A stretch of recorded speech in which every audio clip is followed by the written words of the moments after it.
Quanto vale o seu dinheiro?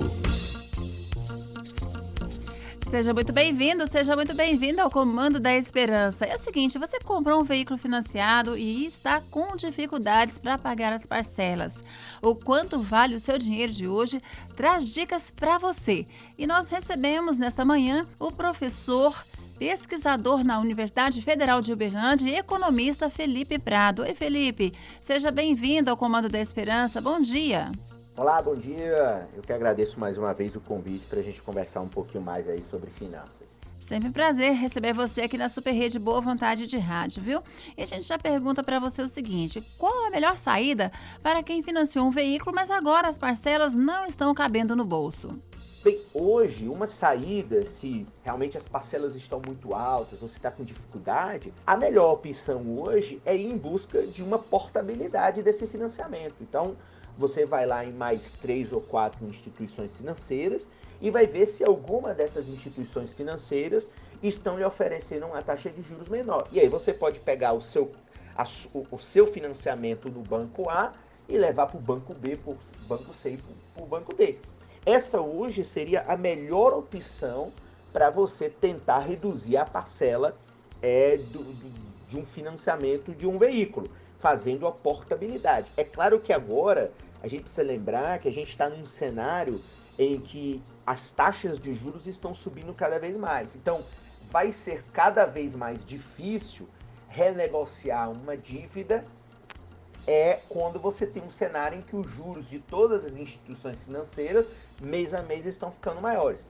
Mas se a gente recordar lá em 2020, no começo da pandemia, quando a taxa de juros estava baixa, né? A taxa Selic estava em torno de 2, e você tinha financiamentos de carro aí na casa de 0,8, 0,7 ao mês, você podia pegar uma taxa de juros antiga, né, que estava lá 1,5, e fazer a portabilidade para uma outra instituição financeira em busca de uma taxa de juros mais baixa. Então, a melhor saída continua sendo ir em busca de uma instituição financeira que deseje comprar a sua dívida no outro banco e lhe oferecer uma taxa de juros menor. Tá certo, nós recebemos pelo nosso WhatsApp 34 99 935 2894 a dúvida da Aparecida Lemos.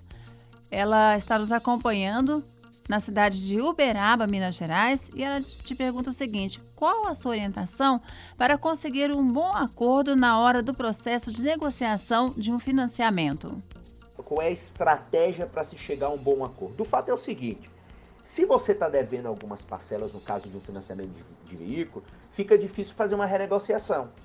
Mas quando você tem, digamos, um financiamento que não tem nenhum bem como garantia, e você está devendo lá 5, 6 parcelas, por exemplo, no cartão de crédito, você consegue até boas negociações, porque como não há garantia, a instituição financeira vai estar muito mais disposta a fazer uma negociação com você.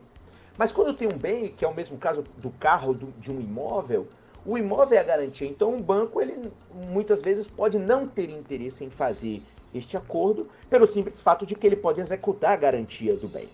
E aí, claro, a melhor ideia é, num processo de negociação, ter talvez outras possibilidades de boas taxas de juros em outras instituições.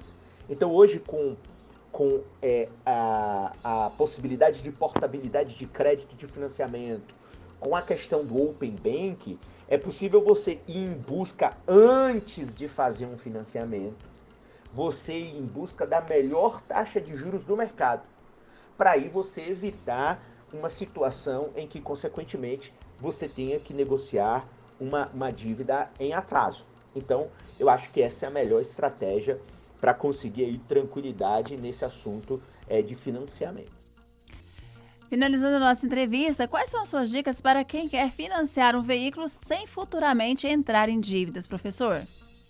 Olha, a melhor dica nesse quesito aí, né, gastos com veículo, é sempre lembrar que para não ficar caro o financiamento no bolso do comprador, é a gente lembrar que o veículo, ele não envolve só o financiamento. Ele envolve o seguro, ele envolve o IPVA, ele envolve manutenção, ele envolve combustível.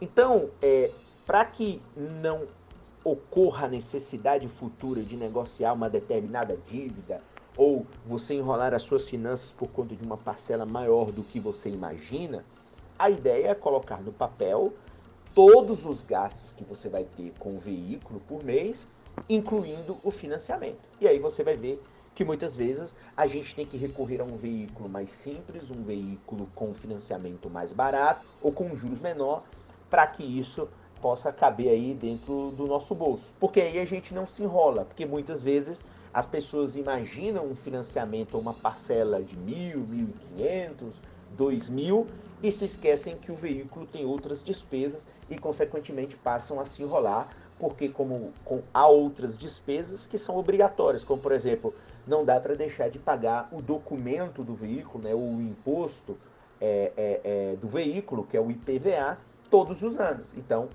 essa despesa extra pode fazer com que você bagunce as suas finanças e fique endividado, inclusive tendo que atrasar possivelmente a parcela do financiamento.